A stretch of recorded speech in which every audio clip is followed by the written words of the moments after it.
우리 다 같이 찬송가 312장 너 하나님께 이끌려 찬양하시면서 하나님께 새벽 예배를 올려드리겠습니다.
하나님, 오늘 저에게 주신 말씀은 예레미야 50장 1절부터 10절까지 말씀입니다. 우리 다 함께 봉독하도록 하겠습니다. 여호와께서 선지자 예레미야에게 바벨론과 갈대아 사람의 땅에 대하여 하신 말씀이라. 너희는 나라들 가운데 전파하라, 공포하라, 깃발을 세우라, 숨김이 없이 공표하여 이르라. 바벨론이 함락되고 벨이 수치를 당하여 무로닥이 부스러지며 그 신상들은 수치를 당하며 우상들은 부스러진다 하라. 이는 한 나라가 북쪽에서 나와서 그를 쳐서 그 땅으로 황폐하게 하여 그 가운데 사는 자가 없게 할 것임이라. 사람이나 짐승이 다 도망할 것임이니라. 여호와의 말씀이니라. 그날 그때 이스라엘 자손이 돌아오며 유다 자손도 함께 돌아오되 그들이 울면서 그 길을 가며 그의 하나님 여호와께 구할 것이며 그들이 그 얼굴을 시온으로 향하여 그 길을 물으며 말하기를 너희는 오라, 잊을 수 없는 영원한 언약으로 여호와와 연합하라 하리라. 내 백성은 잃어버린 양떼로다. 그 목자들이 그들을 곁길로 가게 하여 산으로 돌이키게 하였으므로 그들이 산에서 언덕으로 돌아다니며 쉴 곳을 잊었도다. 그들을 만나는 자들은 그들을 삼키며 그의 대적은 말하기를 그들이 여호와 곧 의로운 초소이시며 그의 조상들의 소망이신 여호와께 범죄하였음인즉 우리는 무죄하다 하였느니라. 너희는 바벨론 가운데서 도망하라. 갈대아 사람의 땅에서 나오라. 양떼에 앞서가는 숫염소 같이 하라. 보라, 내가 큰 민족의 무리를 북쪽에서 올라오게 하여 바벨론을 대항하게 하리니 그들이 대열을 버리고 쳐서 정복할 것이라.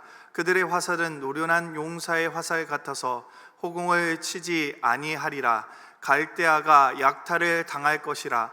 그를 약탈하는 자마다 만족하리라. 여호와의 말씀이니라. 아멘. 오늘 말씀을 시작하기 전에 여러분에게 이런 질문을 드리고 싶습니다. 선한 도구를 바로잡기 위해 사용된 악한 도구는 어떻게 될까요? 정답을 말씀드리자면 악한 도구도 하나님의 심판 안에 있게 됩니다. 악한 도구가 이렇게 하나님께 억울함을 토로할 수 있을 것입니다. 하나님, 저는 하나님께서 저를 악한 도구로 사용하지 않으셨습니까? 라고 말입니다. 그러나 중요한 포인트가 있습니다. 악한 도구에게도 자유의지라는 게 있습니다. 하나님은 절대 하나님의 사람이든 악한 도구이든 그들의 자유의지를 빼앗지 않으십니다. 그들이 악한 도구로 사용될 때 악함은 하나님으로부터 기인된 것이 아니라는 것이지요. 그렇게 그들의 악함 역시 심판의 대상이 된다는 사실입니다. 쉽게 말해서 이러한 악한 일을 한 것이 하나님이 시켜서 그런 것이 아니라는 것이죠. 그들의 자유의지를 가지고 악한 일을 했다는 것입니다. 단지 그것이 하나님의 계획 아래 있었다는 것입니다. 그렇기 때문에 하나님을 마음에 품고 있는 선한 사람을 하나님은 결코 악한 도구로 사용할 수 없는 것입니다. 바벨론은 하나님이 사용하신 악한 도구입니다. 그들의 모습은 선한 것이 아니었습니다. 그들은 악한 모습을 가지고 있었습니다. 단지 그 모습을 하나님이 당신의 계획 아래 사용했던 것이죠. 그렇다면 그들 역시 심판을 받아야 하는 것입니다. 하나님은 공의로운 분이시기 때문에 그렇습니다. 그렇게 그들은 하나님의 공의 안에서 심판받아야 할 대상이라는 것이죠. 그래서 오늘 본문은 그들의 심판에 대해서 기록하고 있습니다.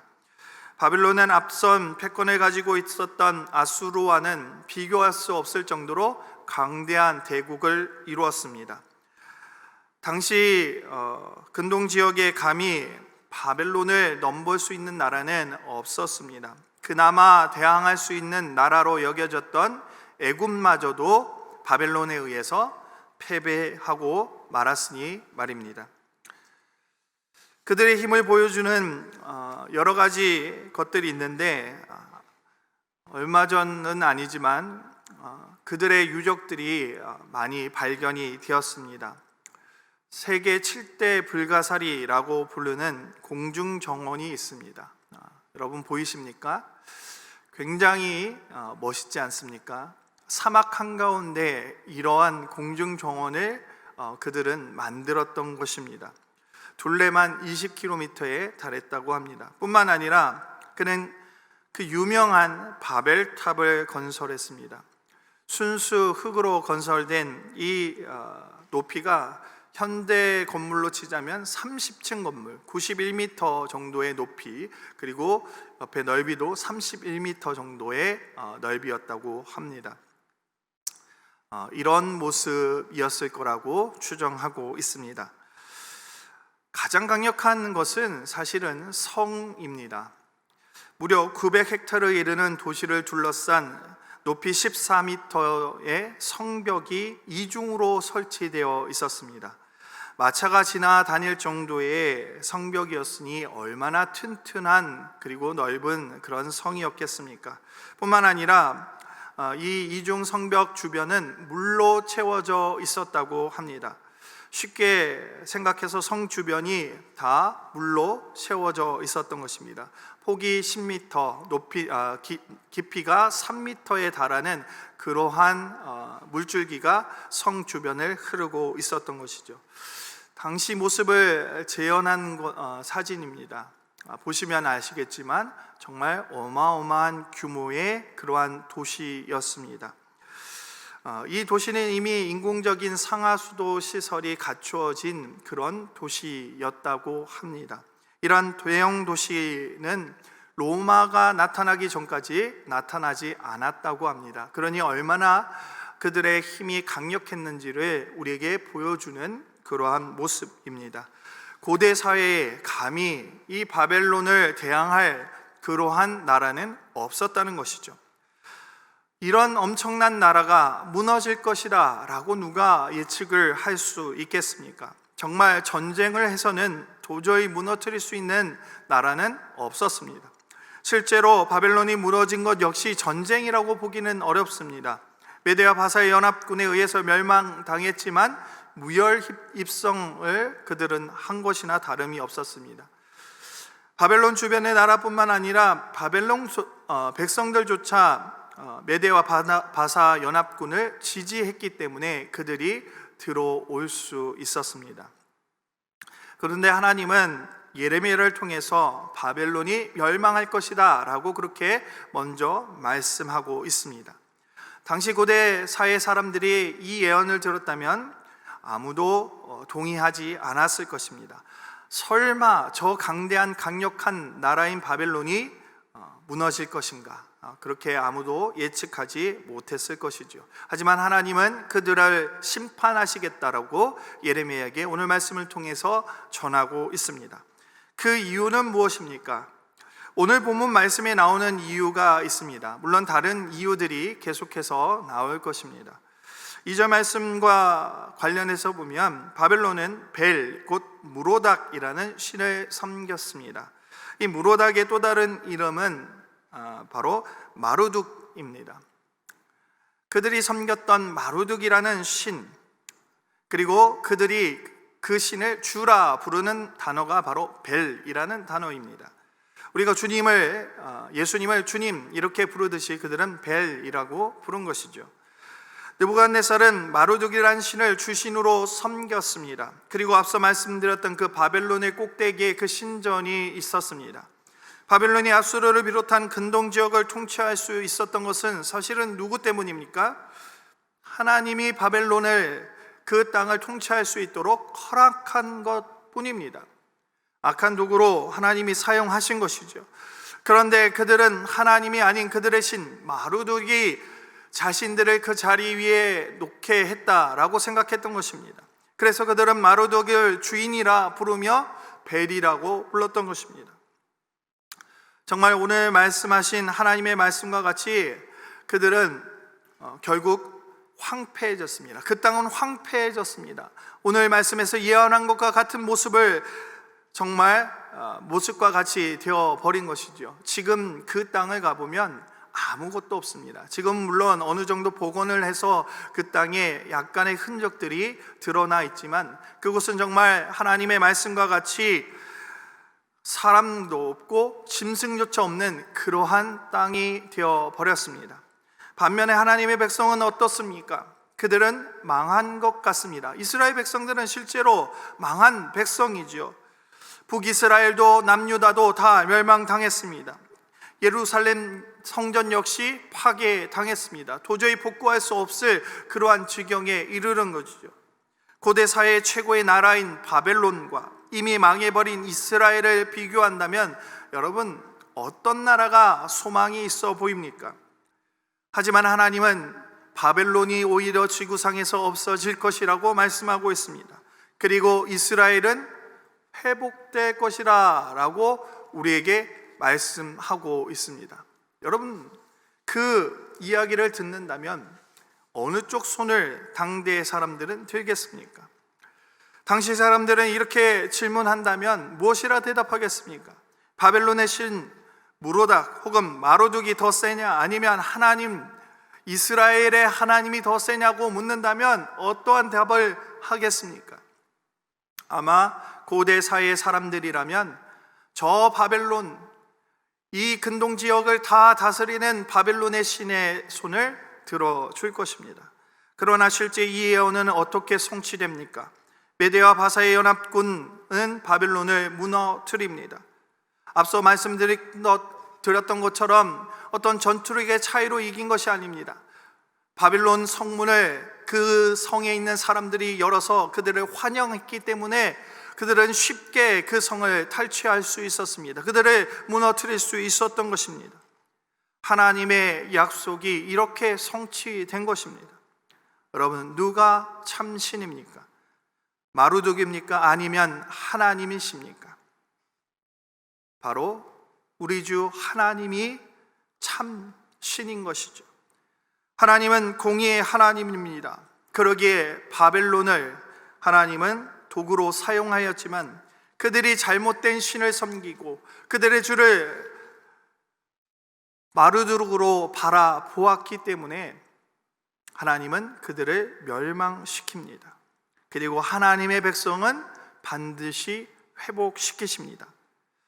이 세상을 지배하는 힘이 있습니다. 강대한 나라가 있을 수 있고 강대한 집단이 있을 수 있습니다. 그러나 만약 그곳이 악한 일을 행한다면 하나님은 반드시 그곳에 심판을 내리실 것입니다. 그러기에 우리가 믿고 의지해야 할 것은 이 세상의 강한 힘이 아니라, 이 세상의 어떤 강력한 집단이 아니라 바로 하나님이라는 사실입니다. 우리는 하나님의 약속을 믿고 하나님을 바라봐야 할 것입니다. 비록 우리가 연약한 가운데 있을지라도, 우리가 실패한 것 같아 보일지라도 우리가 의지해야 할 분은 이 세상에 힘 있는 자가 아니라 바로 하나님이라는 사실입니다. 그리고 우리가 해야 할 것은 하나님의 언약과 연합하는 것입니다. 5절 말씀을 보면 하나님은 이스라엘 백성들과 영원한 언약을 맺기를 원하십니다. 다시 돌아오는 백성들과 하나님은 그 언약을 새롭게 맺기를 원하시는 것이죠. 이전의 언약은 우리의 연약함으로 인해서 깨어졌습니다. 우리의 죄성으로 인해서 깨어졌습니다. 하지만 이제 맺게 될 언약은 영원한 언약입니다. 깨어질 수 없는 언약, 바로 예수 그리스도의 피 가운데 세워진 언약이라고 성경은 이야기하고 있습니다. 얼마 전 함께 보았던 뮤지컬 아버지의 식탁, 여러분 기억하십니까? 우리 모두는 아버지를 떠난 탕자와 같은 모습입니다. 그리고 우리는 돌아왔습니다. 이전에 세웠던 약속은 이미 깨어져 버렸습니다. 하지만 다시 돌아온 탕자가 하나님과 아버지와 세울 약속은 영원한 약속입니다. 하나님은 다시 우리를 잃지 않기를 원하십니다. 그러기에 영원한 약속 가운데 우리를 세우기를 원하시는 것입니다. 6절을 보면 목자들이 잘못된 곳으로 양들을 인도했다라고 기록하고 있습니다. 여기서의 목자는 왕이나 혹은 당시의 제사장이나 거짓 선지자들을 이야기하는 것입니다. 실제로 북이스라엘과 남유다의 왕들은, 그리고 그곳의 제사장들은, 그리고 그곳에 있던 거짓 선지자들은 하나님의 백성들을 잘못된 곳으로 인도하였습니다. 하지만 이제 목자 되신 예수 그리스도께서 우리를 온전한 길로 인도하실 것입니다. 바로 그 영원한 언약 가운데 있을 때 우리는 온전한 주님의 인도하심을 따라 살아갈 수 있게 되어지는 것입니다. 하나님 우리에게 물으십니다. 바빌론의 신이 진정한 신이냐? 내가 진정한 신이냐? 우리는 온전히 하나님을 바라보고 갈 때 온전히 하나님의 언약 가운데 서 있을 수 있게 되어지는 것입니다. 바로 예수 그리스도의 그 언약이 우리의 약속이 되어지는 것입니다. 성도 여러분, 오직 하나님을 바라볼 수 있는 저와 여러분 되어지기를 소망합니다. 이 세상에 그 어떤 힘이 아니라, 그 어떤 능력이 아니라 우리가 바라보아야 할 것은 하나님이십니다. 그리고 우리와 맺은 그 언약 예수 그리스도를 바라보며 이 아침도 살아갈 수 있는 그런 귀한 저와 여러분 되어지기를 간절히 소망합니다. 우리 시간 함께 기도하며 나아가겠습니다. 할렐루야. 사랑이 많으신 하나님 감사합니다. 그렇습니다. 세상은 힘있고 능력있고 권위가 있는 그러한 사람들을, 혹은 그러한 단체를, 그러한 나라를 바라봅니다. 그리고 그것이 자신들의 신인 마냥 그들이 믿고 그들을 의지합니다. 하나님의 백성은 하나님만 의지하는 사람들입니다. 이 세상의 것을 의지하는 것이 아니라 하나님을 의지하는 사람들입니다. 비록 지금은 그들이 더 강해 보이고 그것이 더 좋아 보이고 그것이 참신인 것 같아 보일지라도 우리가 바라봐야 할 것은 하나님이심을 다시 한번 고백합니다.